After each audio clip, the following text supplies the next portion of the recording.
Salut les amis. Voilà, la petite vidéo aujourd'hui, donc où il y aura pas de sueur, pas de kettlebell, pas de routine de burpees. Voilà, ça va juste être une petite vidéo de présentation où, voilà, où je vais vous expliquer un petit peu ma philosophie du sport.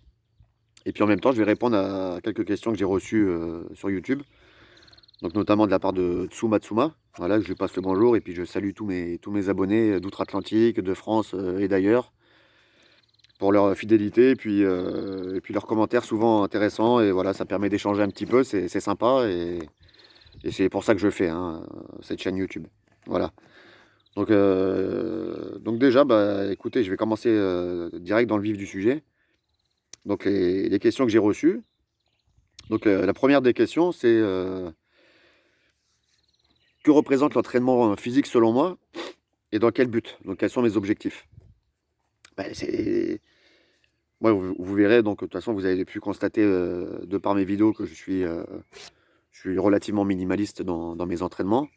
On va pas, voilà, on va pas chercher des poux pour rien. On fait quelque chose de défini, on le fait et c'est tout. On se pose pas de questions. Voilà. Donc moi, si vous voulez, pour moi, qu'est-ce que représente l'entraînement et quels sont mes objectifs? C'est l'entraînement, c'est tout simplement un moyen pour moi agréable et ludique, mais de préparer mon corps, mon esprit à affronter les difficultés du quotidien. Voilà, toutes les difficultés, quelles qu'elles soient. C'est là mes principaux objectifs. On vit dans une société où tout est plus ou moins aseptisé. On essaie de faciliter toutes les tâches quotidiennes, hein, avec des principes d'ergonomie, enfin, tout plein de conneries là, qui font que bah, au fil du temps, on s'est ramolli. On est devenu un peu des gros sacs, quoi. Voilà, on ne sait plus rien faire. Là, quand on voit les générations d'aujourd'hui, c'est catastrophique.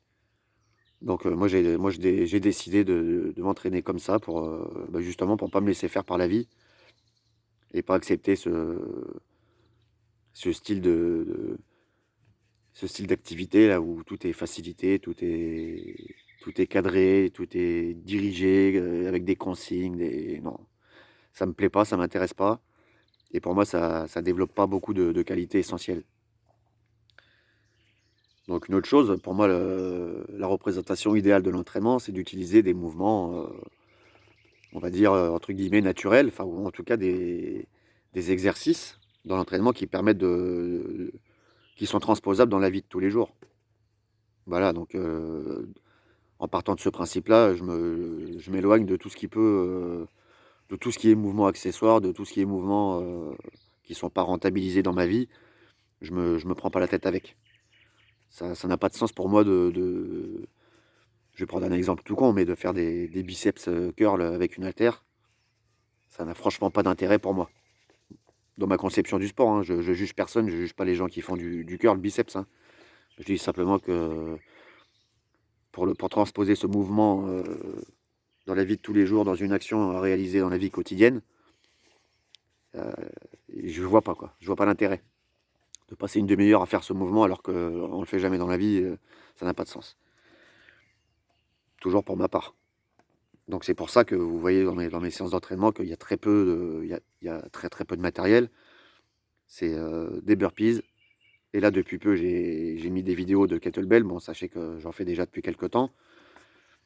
J'ai rajouté ça pour augmenter un petit peu le panel, d'outils que je peux vous fournir avec le peu que j'ai.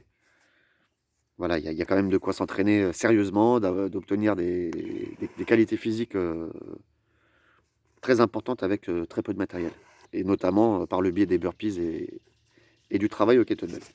Bon ça, j'y reviendrai un petit peu plus tard, où je ferai peut-être une autre vidéo à ce sujet pour expliquer un petit peu, pourquoi l'utilisation des kettlebells est selon moi, déjà un très, très bon complément, au travail au poids de corps et permet surtout de travailler des qualités comme aucun autre outil. Je pense que je ferai une seconde vidéo pour développer un petit peu le sujet. Voilà, donc ça, c'était la première question. Donc, ce que représente l'entraînement physique pour moi, bah, c'est tout simplement ça, hein. C'est préparer mon corps, et mon esprit également, à accepter, la souffrance et puis à être prêt à pas renoncer, à pas lâcher l'affaire être prêt à réagir, quoi qu'il arrive, pouvoir défendre ma famille s'il y a besoin, pouvoir courir, sauter, tomber. Voilà, tout ça, je le prépare comme ça. Voilà pourquoi je m'entraîne et voilà pourquoi je m'entraîne ainsi. Ensuite, deuxième question. Donc, question intéressante, mais pas vraiment, pas vraiment facile à dépoussiérer. Parce que la question, elle est, est-ce que la calisthénie ou l'entraînement avec des charges améliore les capacités pour d'autres sports, donc pour du spécifique? C'est une question qui est un petit peu, qui est vaste. Parce qu'effectivement, donc on va partir d'un principe de base que toute activité physique, quelle qu'elle soit, développe des qualités. Il y a forcément une adaptation du corps qui va développer certaines qualités, certaines capacités en fonction de l'activité pratiquée. En revanche, dire que uniquement la calisthénie ou l'entraînement avec des charges améliorera vos capacités dans un sport précis, ça n'est pas vrai à 100%. Vous allez développer des qualités athlétiques certainement en faisant du sport, notamment, bon, pour ma part, moi je préfère l'entraînement au poids de corps, c'est un choix personnel, mais ceux qui travaillent en musculation aussi développent des qualités et des capacités physiques, c'est indéniable. En revanche, pour transposer ces bienfaits, ces qualités dans un sport spécifique, il y a une nuance à apporter. C'est-à-dire que, par exemple, un tennisman qui va faire du développé couché en salle, ça ne va pas lui améliorer son revers. Vous comprenez le sens de mon raisonnement, c'est-à-dire que si on veut développer des capacités dans un sport spécifique, il faut travailler avec spécificité et se rapprocher au plus près du mouvement que l'on veut améliorer. Et c'est valable dans tous les sports et dans toutes les pratiques. Donc, pour répondre à la question de Tsumatsuma, oui, la calisthénie et également l'entraînement avec des poids améliore votre condition physique. Oui, ça améliore vos capacités générales. Ça vous permet peut-être d'accéder plus facilement à des qualités techniques plus spécifiques par la suite, mais ça n'améliorera pas concrètement le mouvement sportif que vous cherchez à améliorer. Voilà, j'espère que je suis assez clair. On va dire l'entraînement, quel qu'il soit basique, ouvre des portes, mais ça ne veut pas dire que forcément qu'on va performer dans un sport précis. Petit exemple, on a pris le tennis, mais on peut prendre aussi la boxe. La boxe, on aura beau faire tous les squats qu'on veut, avec même une barre à 100 kg, ça ne veut pas dire qu'on saura mettre un bond direct qui va faire tomber l'adversaire.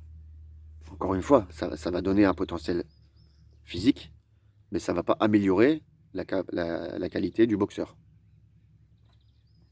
Puisque mettre un coup de poing, ça n'est pas faire un squat. Mettre un coup de poing, ça n'est pas faire une traction. Vous comprenez, c'est vraiment quelque chose de spécifique à travailler. Et on doit, pour ça, quel que soit le sport, on doit travailler l'efficience du mouvement, la répétition du mouvement, l'optimisation du mouvement.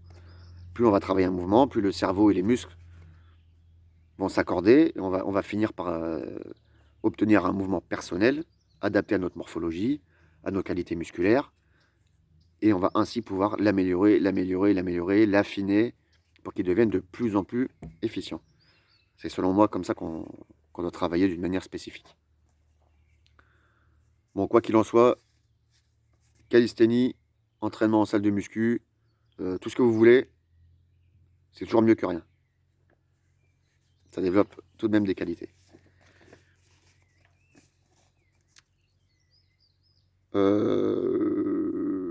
Tac, tac, tac. Voilà, donc je vous ai dit que moi, personnellement, je préférais l'entraînement au poids de corps ou la calisthénie. Donc pour des raisons tout aussi simples que mon raisonnement. C'est-à-dire que pour moi, la calisthénie, c'est un travail sans fioriture, sans charge. Et c'est important pour moi de travailler sans charge additionnelle, hormis le kettlebell, je vous expliquerai pourquoi plus tard. Mais le fait de travailler musculairement, en tout cas musculairement, sur des mouvements de base complets, sans charge, permet de travailler beaucoup, permet de travailler souvent et permet de travailler longtemps. Il n'y a quasiment pas de blessure quand on reste sur des exercices de base. Il n'y a quasiment pas de blessure possible en calisthénie. Si on est un tant soit peu à l'écoute de son corps, on se blesse pas. Il n'y a pas de surcharge possible au point de se blesser. On va avoir mal aux muscles, on va avoir des courbatures, mais il est très peu probable qu'on se fasse une déchirure ou une luxation ou autre chose. Chose qu'on peut quand même voir assez régulièrement chez des pratiquants de musculation qui, effectivement, c'est naturel, veulent toujours monter en poids et finalement qui s'aperçoivent au bout d'un moment que le corps a des limites et on s'adapte pas si bien que ça finalement. C'est-à-dire qu'on est en mesure bien souvent de pousser plus lourd, mais le corps n'est pas prêt à le faire. Et donc on se blesse. On se déclenche des pathologies, et malheureusement ces pathologies durent dans le temps et s'inscrivent dans le temps. C'est-à-dire qu'elles sont récurrentes et elles vont revenir. Voilà pourquoi moi je m'oriente sur le travail au poids de corps et je pense que c'est, en tout cas pour quelqu'un qui veut commencer la musculation, moi je lui préconise de déjà être très fort au poids du corps. Ça permettra déjà voilà, d'avoir des bonnes fondations, des bonnes bases pour peut-être attaquer après un travail de force. Mais pour moi, la pierre angulaire de la préparation physique, ça restera le poids du corps tout le temps. C'est essentiel. Donc pour ces raisons-là, mais aussi pour la simple raison que vous apprenez à bouger votre corps dans l'espace. Vous avez une notion d'équilibre en permanence, de mouvement, de souplesse, d'agilité. Pour moi, c'est important. Voilà, donc ensuite, bon, dernière question de Tsumatsuma. Donc on a eu l'occasion déjà d'échanger des messages sur YouTube et donc je lui ai dit que j'étais absolument pas fan du monde du fitness moderne et que voilà que ça me plaisait pas quoi. Et je vais même aller plus loin là dans la vidéo, je vais vous dire que selon moi c'est ce qu'on essaie de vous vendre en salle de sport, en salle de muscu, c'est tout simplement une arnaque. Je m'explique. Quand vous rentrez aujourd'hui dans une salle de sport, donc dernier cri, là, toutes les salles qui pullulent à droite à gauche, ou quand vous allez sur des sites internet dédiés à la musculation, au bodybuilding, toutes ces choses-là, pour moi le gros problème c'est que tout ce qui est mis en avant, ça ne concerne que l'esthétique, le paraître. Voilà. Et ça, pour moi, c'est vraiment c'est c'est dramatique d'en être arrivé à là, de vendre un produit uniquement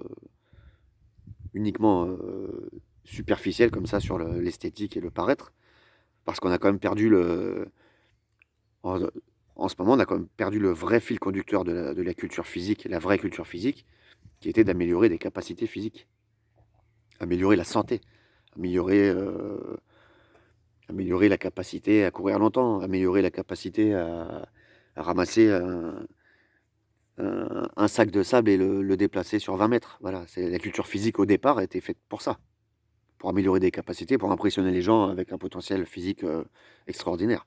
Au départ, ça n'était pas fait pour exposer des gros pecs ou des gros bras sur la plage. Le problème, c'est qu'aujourd'hui, on ne vous vend plus que ça. Donc on vous vend du superficiel, de l'esthétique, voilà, du mec bronzé, taillé en V, avec des mollets comme ça, des pecs super bien faits. Quel intérêt? Bah, l'intérêt, c'est que dans la société d'aujourd'hui, c'est les codes, c'est les codes de rapprochement sociaux. Hein, malheureusement, c'est ce qu'on essaie de nous inculquer. C'est que tout le monde doit être beau, tout le monde doit être tracé, tout le monde doit faire tant d'IMC. Enfin, tout ça, c'est des conneries, quoi. Et le problème, c'est que les gens s'identifient à ce genre de pratique. Donc aujourd'hui, quand on va dans une salle, c'est ce qu'on vous vend.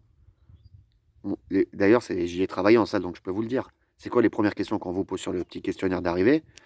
Quels sont vos objectifs? Prise de muscle, perte de poids, enfin, que des saloperies pareilles. Donc c'est bien qu'on est lié à l'esthétique. Moi, ma conception de l'entraînement, c'est lié à ma condition physique, à ma capacité à être opérationnel dans ma vie. L'esthétique, je suis pas malheureux. Je suis content à 40 ans d'être comme je suis, mais ça n'est qu'une conséquence agréable d'un travail, d'un entraînement en tout cas physique, réussi. Mon but premier n'est pas d'être bien gaulé, j'en ai rien à taper. Par contre, je suis content d'être opérationnel et d'être physique quand j'en ai envie, et sans me poser la question de savoir si je vais me faire mal ou quoi que ce soit. Je suis prêt tout le temps. Tous les jours, je suis prêt. Il y a pas de souci. Et Et ça, c'est lié à ma façon de m'entraîner. C'est pas lié, au fait que j'ai des gros bras ou des bonnes cuisses ou tout ça, on s'en tape, au final. Ça n'est qu'une conséquence agréable, mais ça doit pas être le cœur de votre pratique sportive. Donc voilà pourquoi, je pense que le monde du fitness moderne, mais aujourd'hui, il est délétère, il est mauvais. Il transmet un mauvais message à nos enfants et c'est bien dommage. C'est bien dommage que dans une société où tout est déjà aseptisé, où le travail est de moins en moins dur, hein, physiquement, hein. Tout est fait pour nous faciliter, les tâches à accomplir et bah, petit à petit, bah, vous voyez que les générations deviennent de moins en moins fortes, de moins en moins, combatives, de moins en moins on est en mesure de se battre. Vous voyez? C'est quand même, grave, quoi. On est quand même, on devrait tous être en tant qu'être humain, être capable de se défendre, de défendre notre famille, heu, en se disant: «Je suis là, je peux le faire», quoi. Là, on en est arrivé à un point où c'est devenu interdit. On le fait plus parce que c'est pas d'un point de vue social, c'est pas beau, c'est pas bon. Mais au final, on perd toutes les autres qualités qui s'accompagnaient de ce genre de comportement. Et on ne veut plus développer ces qualités-là. On préfère avoir des gros bras et des belles épaules. Mais dans la vie, ça sert pas forcément à grand-chose, à part d'un point de vue esthétique. Voilà. Voilà pourquoi je pense que le monde du fitness moderne, et ben, il est pas en corrélation avec la nature propre de l'homme, qui au départ, faut pas quand même pas l'oublier qu'avant toute cette société industrielle, explose de manière exponentielle, on était quand même des gens, qui devions cultiver la terre pour vivre. Nous devions aller chasser pour manger, cueillir et on avait donc au départ, un petit peu à l'origine de l'homme, hein, des qualités physiques qui sont propres à l'homme, des qualités d'endurance de force, de résistance, de résilience et de combativité qu'on a perdues de par cette société industrielle. Et le monde du fitness, bah, malheureusement, il fait partie intégrante de cette société, moderne avec pour seul but et objectif, c'est de se faire du pognon, de se remplir les poches en vous délivrant un message facile qui va contenter tout le monde. Parce qu'on touche à la beauté, on touche à la séduction et donc voilà, on vous vend des abonnements à 50-60 € par mois pour vous dire, bah, pendant un mois, tu vas faire tel programme avec, développé couché, squat, tirage, voilà tous les mouvements qu'on peut vous proposer et puis on vous dit: «Dans un mois, on fait le bilan puis on va changer le programme». L'objectif étant, de vous garder le plus longtemps possible et de vous faire croire que vous allez devenir, comme les gens que vous voyez sur les podiums et c'est faux. Voilà. Donc voilà moi, ma petite vidéo du jour. Donc j'espère que j'aurai répondu à vos questions et puis que personne déjà ne se sentira offensé par mes propos. Il n'est pas question de juger qui que ce soit. Il est question de faire un état des lieux de ce que l'on vous propose, bah, oui, peut-être aussi un petit peu d'éveiller les consciences et puis de vous remettre en question par rapport à vos entraînements. Donc je vous dis pas que je détiens la vérité. Pour ma part, c'est ma vérité, c'est ce que je pense moi du sport. Et voilà, je voulais partager ça avec vous et en même temps répondre à Tsuma Tsuma et en profiter pour saluer tout le monde, tous mes abonnés, tous ceux qui ne le sont pas aussi, mais qui visionneront peut-être cette petite vidéo. Et puis, bah, si ça vous intéresse, si mes propos vous ont plu, bah, n'hésitez pas à répondre.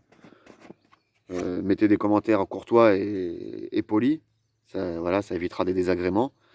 Et voilà. Et puis, bah, si vous avez d'autres questions, n'hésitez pas à me les poser. Je vous répondrai avec plaisir. Et puis à bientôt pour une prochaine séance de sport. Allez, ciao. Salut les amis.